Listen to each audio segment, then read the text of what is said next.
تمہیں اسی بات کی تکلیف تھی نا کہ بنا چھوئے تم مجھے طلاق دے دیتے تو شاید تمہاری انا پہ بڑی زور کی ضرب لگتی، اسی لیے رات کو زبردستی تم نے مجھے اپنی ہوس اور حیوانیت کا نشانہ بنایا تھا۔ لیکن مجھے نہیں لگتا کہ اب تمہیں مجھے چھوڑنے اور طلاق دینے میں کوئی اعتراض ہوگا۔ اس کی بات سن کر وہ تپ کے رہ گیا، کہنے لگا کیا کہا تم نے؟ میں نے تمہارے ساتھ ہوس پوری کی ہے، بیوی کے ساتھ کون ہوس پوری کرتا ہے؟ تمہاری عقل میں ایسی گھٹیا باتیں آتی کہاں سے ہیں؟ تم میری بیوی ہو آفرین، میں نے تمہارے ساتھ ذرا سی زبردستی کی ہے، اس کے علاوہ اور کچھ نہیں کیا۔ پتہ نہیں تمہارے دماغ میں کیا خناس بھرا پڑا جو میری سمجھ سے باہر ہے۔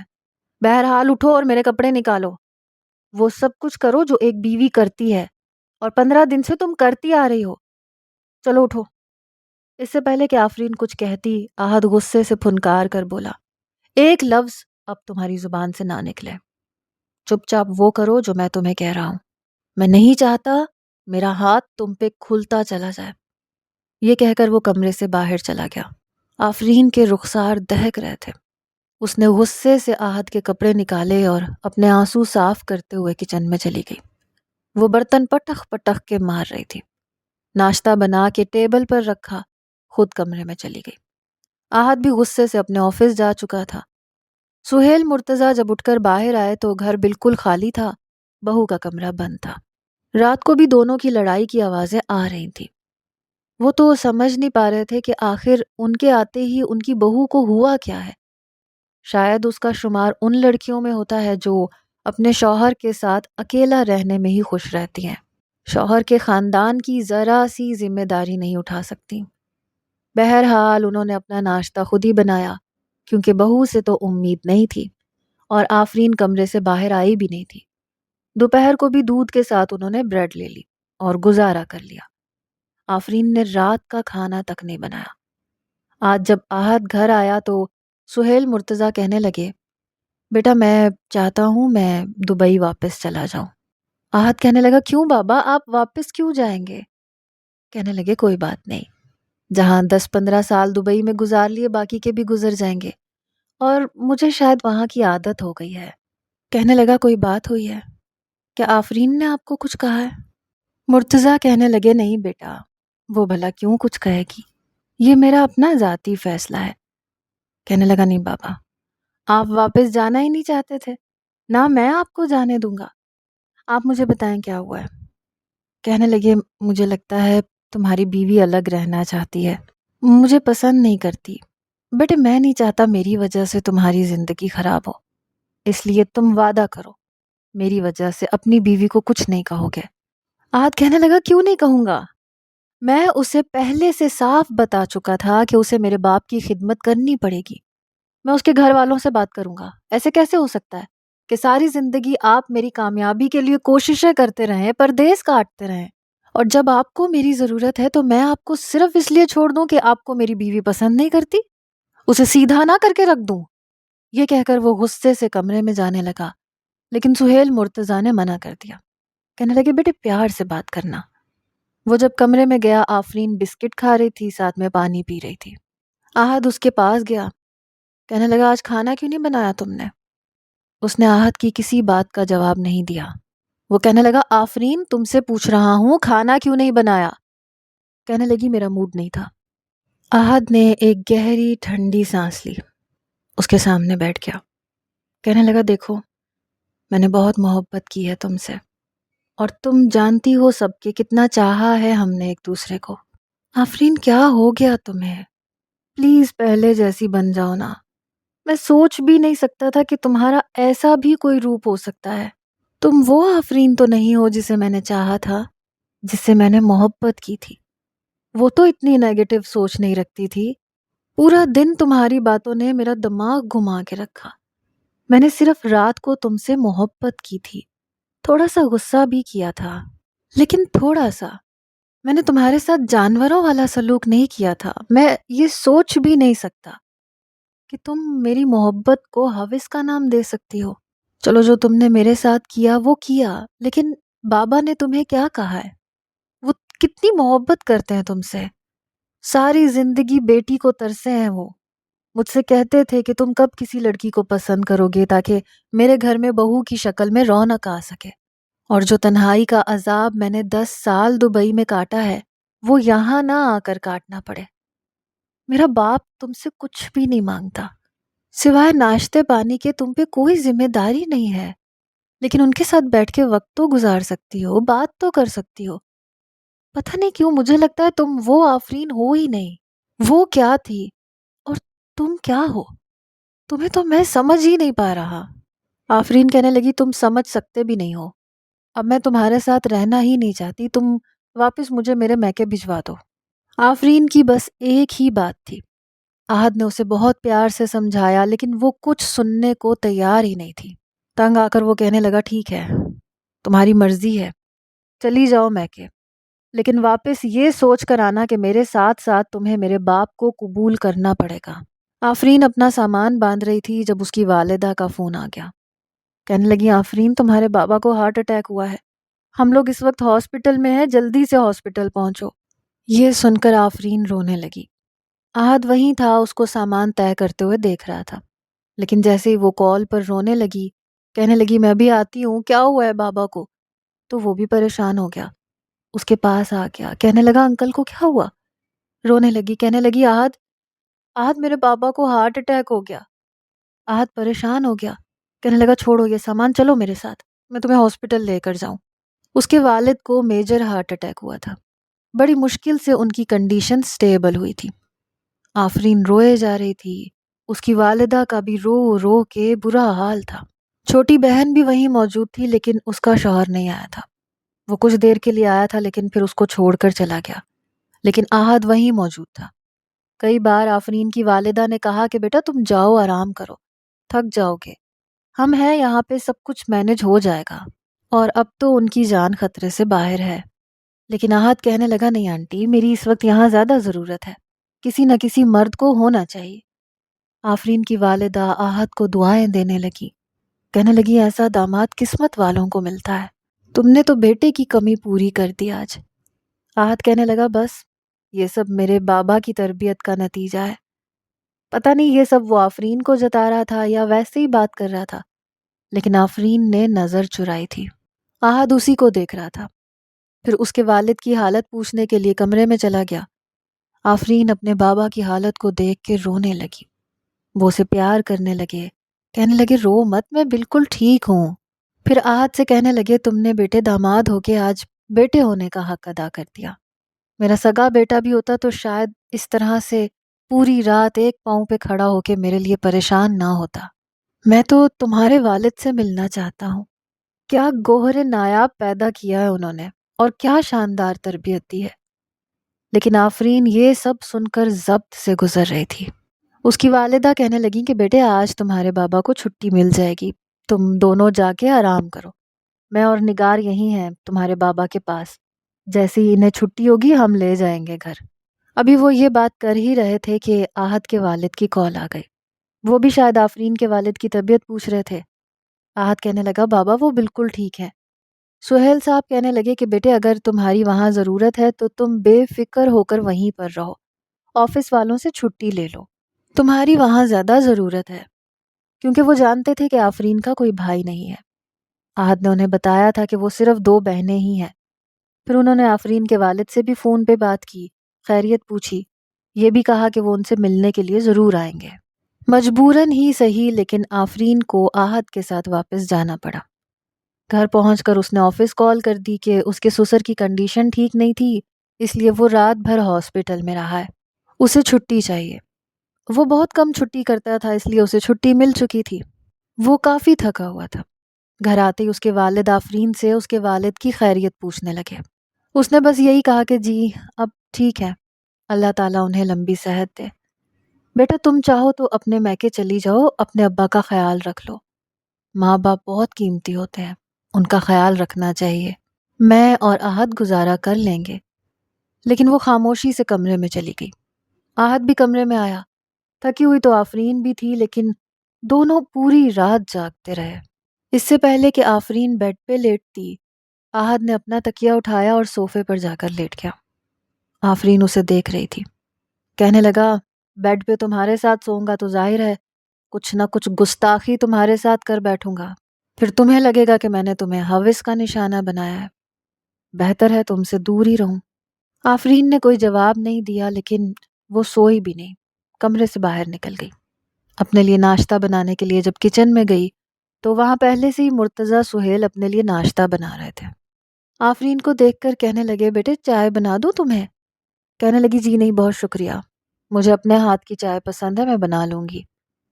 انہوں نے گہری سانس لی، کہنے لگے، بیٹے مسئلہ کیا ہے؟ تم بتاؤ، آخر تم کیوں مجھ سے اتنا چڑھتی ہو؟ دیکھو بیٹا، مجھے اپنے باپ کی طرح سمجھا کرو، مجھے بتاؤ تمہارے ساتھ کیا مسئلہ ہے؟ میں گھر میں سکون چاہتا ہوں۔ میں نے 10 سال اپنے بیٹے کے بغیر پردیس میں گزارے ہیں، اور بڑی مشکل سے گزارے ہیں، تاکہ اس کا اچھا مستقبل بنا سکوں۔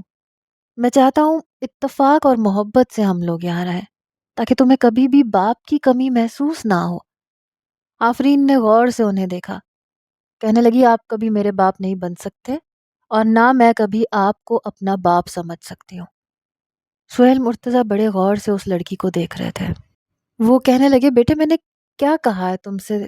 دیکھو میں تمہیں کبھی کوئی تکلیف نہیں دوں گا، تم بے شک میرا ناشتہ اور کھانا بھی مت بناؤ، بس آہد کے سامنے تھوڑی دیر ادھر میرے پاس بیٹھ جایا کرو، بات چیت کر لیا کرو۔ وہ کہنے لگی، میں ایسا نہیں کر سکتی، بلکہ میں تو آپ کے بیٹے سے کہہ رہی ہوں کہ وہ مجھے چھوڑ دے، مجھے طلاق دے دے۔ با خدا اگر میرے باپ کو ہارٹ اٹیک نہیں ہوا ہوتا تو میں یہاں سے جا چکی ہوتی۔ اگر میں آپ کو یہاں نظر آ رہی ہوں نا، تو صرف اپنے باپ کی بیماری کی وجہ سے، کہ میں انہیں اتنا بڑا دکھ ایک دم سے نہیں دے سکتی۔ مجھے آپ کی شکل سے بھی نفرت ہے، کس طرح سے آپ کو برداشت کر رہی ہوں یہ میں جانتی ہوں۔ سہیل مرتضیٰ تو اس لڑکی کی شکل دیکھتے رہ گئے۔ اس نے کیتلی پٹخ کر چولہے پہ رکھی اور اپنے لیے چائے بنانے لگی۔ دوسری سائڈ پہ انڈا فرائی کیا اور 7 سلائس گرم کیے اور کچن سے باہر نکل گئی۔ سہیل مرتضیٰ کی چائے ٹھنڈی ہو چکی تھی۔ وہ تو اس لڑکی کے رویے کو سمجھ نہیں پا رہے تھے۔ آخر اس کی آنکھوں میں اتنی نفرت کیوں تھی؟ کیا کہا تھا انہوں نے اسے؟ کچھ بھی تو نہیں۔ وہ تو چاہتے تھے کہ گھر کا ماحول اچھا رہے، وہ ان کے ساتھ بیٹی بن کے رہے، لیکن اس لڑکی کی نفرت ہی سمجھ میں نہیں آ رہی تھی۔ وہ ناشتہ کرنے کے بعد کچن میں کھانا بنانے لگی۔ سہیل مرتضیٰ کا ناشتہ ویسے کا ویسے کچن کی شیلف پہ پڑا ٹھنڈا ہو چکا تھا۔ وہ اپنے کمرے میں جا چکے تھے۔ آہد کی آنکھ دوپہر کے ٹائم کھلی۔ جب وہ کمرے سے باہر آیا تو کھانا آفرین تیار کر کے ٹیبل پہ لگا چکی تھی۔ وہ اپنے والد کے کمرے میں گیا تو وہ بڑی خاموشی سے اپنی کرسی پہ بیٹھے تھے۔ آہد کو لگا کہ جو اچھا رویہ اس نے آفرین کے والدین کے ساتھ کیا ہے، یقیناً وہ اپنا رویہ سہیل مرتضیٰ کے ساتھ بدل لے گی، لیکن ایسا نہیں ہوا تھا۔ اس نے اپنے بابا سے پوچھا کہ آپ نے ناشتہ کیا ہے؟ تو انہوں نے مسکرا کر آہد کو پیار کیا، کہنے لگے، ہاں بہو نے ناشتہ بنا دیا تھا، میں کر چکا ہوں۔ آہد بہت خوش ہوا، شاید آفرین کا رویہ بدل گیا۔ کہنے لگا، چلیں کھانا تیار ہو گیا، مل کے کھانا کھاتے ہیں۔ آہد سہیل مرتضیٰ کو کمرے سے باہر لے آیا۔ آفرین ٹیبل پر کھانا لگا چکی تھی۔ اس کی مجبوری یہ تھی کہ اس وقت اسے آہد کے ساتھ بیٹھ کر کھانا کھانا تھا، اس لیے ٹیبل پر بیٹھ کر اس نے کھانا کھایا۔ آہد ہلکی پھلکی بات کرتا رہا۔ اس نے کہا، بتائیں میری بیگم نے کھانا کیسا بنایا؟ سہیل مرتضیٰ کہنے لگے، بہت مزے کا ہے، کیونکہ میری بیٹی نے بنایا ہے۔ وہ چاہتے تھے کہ آفرین کا رویہ ان کے ساتھ اچھا ہو جائے، لیکن وہ چپ تھی۔ شام کو وہ آفرین کو لے کر پھر اس کے والد کے پاس ملوانے لے گیا۔ آفرین چپ سی ہو گئی تھی، اپنا آپ اسے بے بس سا لگ رہا تھا۔ اگلے روز آہد اپنے آفس جا چکا تھا۔ سہیل مرتضیٰ بھی مصمم ارادہ کر چکے تھے کہ آج وہ آفرین سے وجہ جان کے ہی رہیں گے کہ آخر وہ ان سے نفرت کرتی کیوں ہے۔ آہد کے جانے کے بعد انہوں نے آفرین کے کمرے کے دروازے پر دستک دی۔ وہ کہنے لگی، کون ہے؟ سہیل مرتضیٰ نے جواب دیا، بیٹے دروازہ کھولو۔ کہنے لگی، کیوں کھولوں؟ آپ کو کیا کام ہے؟ آواز میں واضح گھبراہٹ تھی، خوف تھا۔ وہ کہنے لگے، بیٹا دروازہ کھولو، مجھے تم سے بات کرنی ہے۔ آفرین نے دروازہ کھول دیا، ایک چادر میں اپنے آپ کو لپیٹ رکھا تھا۔ وہ کہنے لگے، باہر آؤ، مجھے تم سے بات کرنی ہے۔ وہ باہر آ گئی۔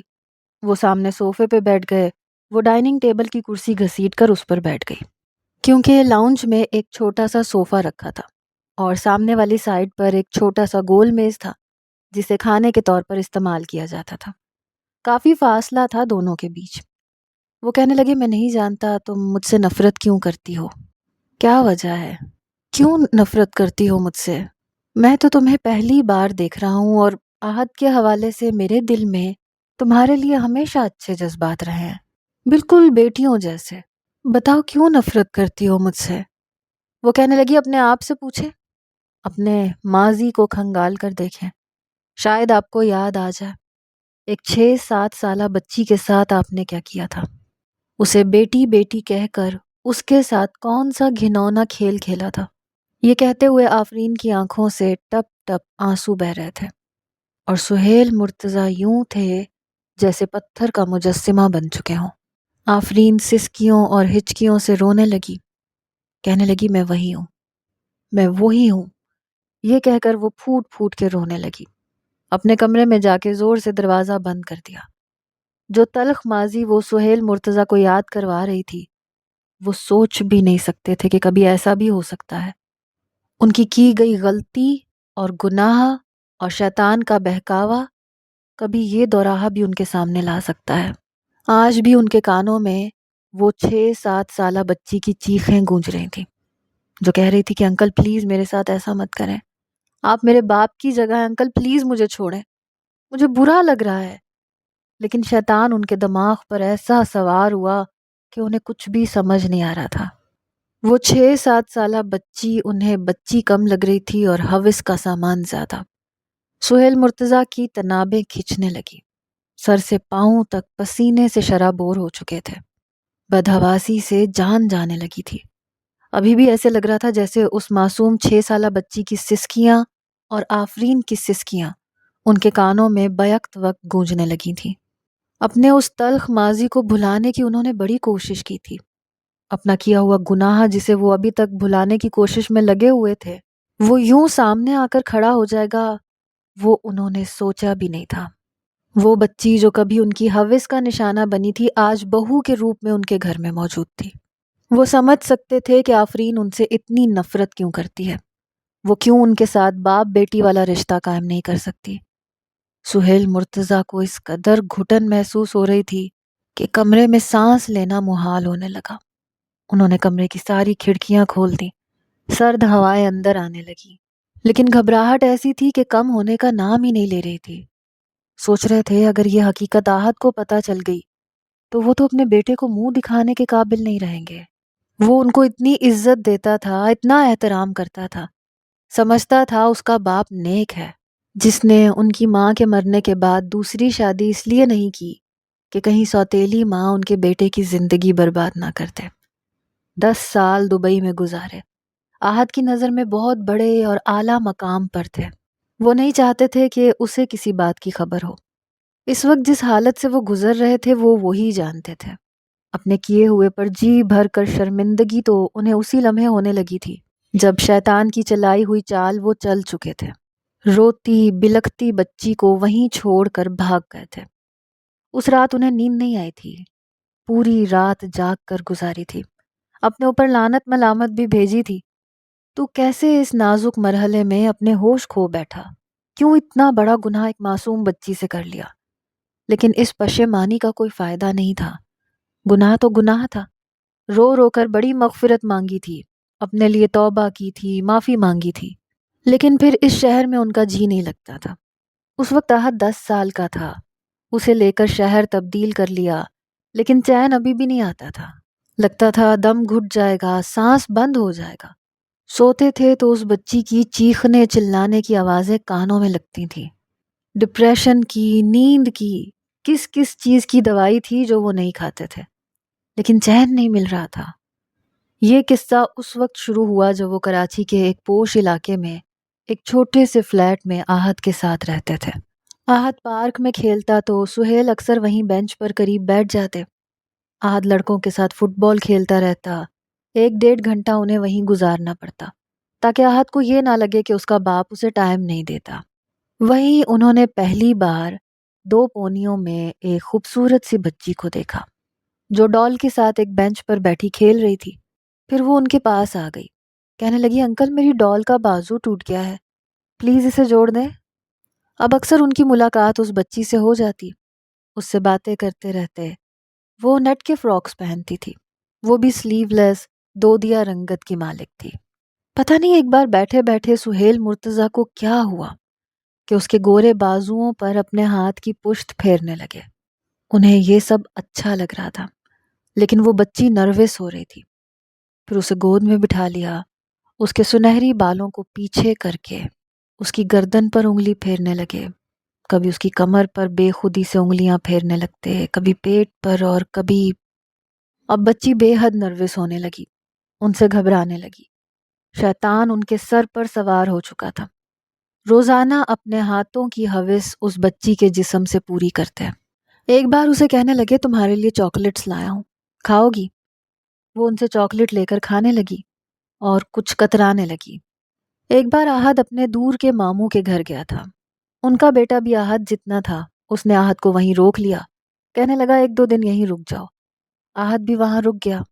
فلیٹ میں صرف سہیل مرتضیٰ تھے اور دماغ پر شیطان، اس لیے اس بچی سے کہنے لگے کہ کچھ دور میرا گھر ہے، میرے ساتھ آؤ، میں تمہیں بہت سارے کھلونے دوں گا، میرے پاس بہت خوبصورت خوبصورت سی ڈالز ہیں۔ وہ اسے اپنے فلیٹ میں لے گئے، وہاں جا کر اس بچی کے ساتھ گناہ کر لیا۔ وہ چیختی رہی، چلاتی رہی، تڑپتی رہی، لیکن شیطان تھا کہ چھوڑنے کو تیار ہی نہیں تھا۔ وہ اپنا اختیار کھو چکے تھے، اس لیے گناہ کرنے کے بعد جب دیکھا تو وہ بچی بے ہوش ہو چکی تھی۔